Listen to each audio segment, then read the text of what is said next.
उड़ान भरते हुए भारत के बड़े बड़े हवाई अड्डे के सपने। इंडिया एक ग्लोबल एविएशन सुपर पावर बनने के मिशन पर है। देश अपने एयरपोर्ट इंफ्रास्ट्रक्चर में बहुत पैसा लगा रहा है और 2025 तक 50 से ज्यादा नए एयरपोर्ट बनाने की योजना है। ये महत्वाकांक्षी प्रोजेक्ट इंडिया में हवाई यात्रा में क्रांति लाने वाला है, देश के दूर दराज के कोनों को जोड़ने वाला है और आर्थिक विकास को बढ़ावा देने वाला है। जरा सोचो, एक ऐसा भविष्य जहां एक छोटे से शहर से बड़े शहर तक हवाई जहाज से जाना उतना ही आसान होगा जितना बस में चढ़ना। इंफ्रास्ट्रक्चर का ये बड़ा काम सिर्फ ज्यादा एयरपोर्ट बनाने के बारे में नहीं है, ये एक मजबूत और आपस में जुड़े हुए एविएशन नेटवर्क बनाने के बारे में है, जो इंडिया को एक ग्लोबल एविएशन हब में बदल देगा। सरकार का विजन है कि हवाई यात्रा सिर्फ कुछ खास लोगों के लिए नहीं, बल्कि सबके लिए आसान हो। ये महत्वाकांक्षी योजना पहले ही आकार लेना शुरू हो गई है और देश भर में नए नए एयरपोर्ट बन रहे हैं। बर्फ से ढके हिमालय से लेकर धूप में चमकते समुद्र तट तक, ये एयरपोर्ट लाखों भारतीयों के लिए नए नए अवसरों के द्वार खोल रहे हैं। परों के पीछे का क्यों इंफ्रास्ट्रक्चर में तेजी के कारण? तो इंडिया अपने एयरपोर्ट इंफ्रास्ट्रक्चर में इतना पैसा क्यों लगा रहा है? इसका जवाब आर्थिक और रणनीतिक कारणों के मजबूत मेल में छुपा है। पहला, इंडिया की तेजी से बढ़ती अर्थव्यवस्था को एक आधुनिक और कुशल परिवहन नेटवर्क की जरूरत है। बिजनेस फल फूल रहे हैं और टूरिज्म बाराच रहा है, तो हवाई यात्रा की मांग भी आसमान छू रही है।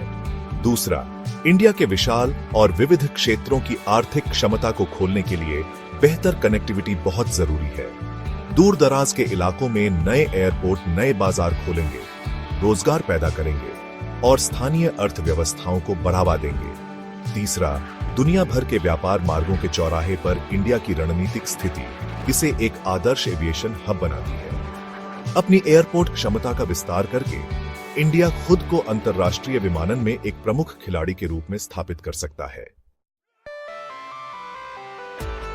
इंडिया बनाम चीन, दो एविएशन दिग्गजों की कहानी। जब एविएशन की बात आती है तो चीन सालों से एशिया में सबसे आगे रहा है। इस देश में आधुनिक हवाई अड्डों का एक बड़ा नेटवर्क और एक फलता फूलता एविएशन उद्योग है। हालांकि इंडिया तेजी से आगे बढ़ा जा रहा है। अभी चीन में ज्यादा एयरपोर्ट हैं, लेकिन इंडिया की महत्वाकांक्षी विस्तार योजना आने वाले सालों में इस अंतर को कम करने वाली है। दोनों देश एविएशन की बदलने की ताकत को पहचानते हैं और अपने एयरपोर्ट इंफ्रास्ट्रक्चर में जोर शोर से निवेश कर रहे हैं। हालांकि उनके तरीकों में कुछ खास अंतर है। चीन ने बड़े शहरों में मेगा एयरपोर्ट बनाने पर ध्यान केंद्रित किया है, जबकि इंडिया छोटे शहरों और कस्बों को राष्ट्रीय विमानन ग्रिड से जोड़ने के लिए ज्यादा व्यापक दृष्टिकोण अपना रहा है। भाग 4, नीला आसमान और मददगार हवाएं, एक विस्तारित एविएशन नेटवर्क के लाभ। इंडिया के एयरपोर्ट विस्तार योजना के कई फायदे हैं। पहला, यह सीधे एविएशन सेक्टर में और टूरिज्म, हॉस्पिटैलिटी और लॉजिस्टिक्स जैसे संबंधित उद्योगों में लाखों नए रोजगार पैदा करेगा। दूसरा, यह व्यापारों को नए बाजारों से जोड़कर और सामान और लोगों की आवाजाही को आसान बनाकर आर्थिक विकास को बढ़ावा देगा। तीसरा, यह इंडिया को विदेशी निवेश और पर्यटन के लिए एक ज्यादा आकर्षक जगह बनाकर उसकी वैश्विक स्थिति को मजबूत करेगा। इसके अलावा बेहतर कनेक्टिविटी शहरी और ग्रामीण क्षेत्रों के बीच की खाई को पाटेगी, दूर दराज के समुदायों तक जरूरी सेवाएं और अवसर पहुंचाएगी। भाग 5, आगे मुश्किलें, सफलता की राह में चुनौतियां। हालांकि भारतीय विमानन का भविष्य उज्जवल दिखता है, लेकिन आगे चुनौतियां भी हैं। इंडिया जैसे देश में जहां जनसंख्या घनत्व ज्यादा है और जमीन के मालिकाना हिक्यू के अलग अलग तरीके हैं, नए एयरपोर्ट के लिए जमीन लेना एक जटिल और समय लेने वाली प्रक्रिया हो सकती है। इतने बड़े इंफ्रास्ट्रक्चर प्रोजेक्ट के लिए पैसे की भी जरूरत होती है।